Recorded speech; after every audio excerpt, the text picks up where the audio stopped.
తెలంగాణ మాజీ సీఎం కేసీఆర్ కు హైకోర్టులో ఎదురు దెబ్బ తగిలింది. ఆయన దాఖలు చేసిన రిట్ పిటిషన్ ని హైకోర్టు కొట్టేసింది. విద్యుత్ కమిషన్ విచారణను నిలిపివేయాలని బీఆర్ఎస్ అధినేత అత్యున్నత న్యాయస్థానాన్ని ఆశ్రయించారు. అయితే ప్రభుత్వ వాదనలతో ఏకీభవించిన హైకోర్టు ధర్మాసనం కేసీఆర్ పిటిషన్ను కొట్టేస్తున్నట్టుగా ప్రకటించింది.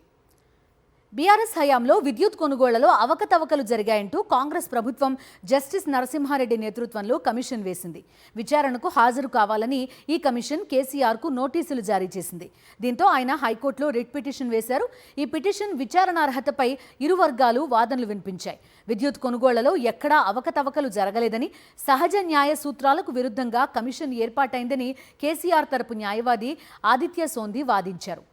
అయితే పద్ధతి ప్రకారమే విచారణ జరుగుతోందని, ట్రాన్స్కో, జెన్కో అధికారుల్ని సైతం విచారించిందని, ఈ పిటిషన్కు అసలు విచారణార్హత లేదని ప్రభుత్వం తరపున ఏజీ సుదర్శన్ రెడ్డి వాదనలు వినిపించారు. ఏజీ వాదనలతో ఏకీభవించిన హైకోర్టు కేసీఆర్ రిట్ పిటిషన్ని కొట్టేసింది.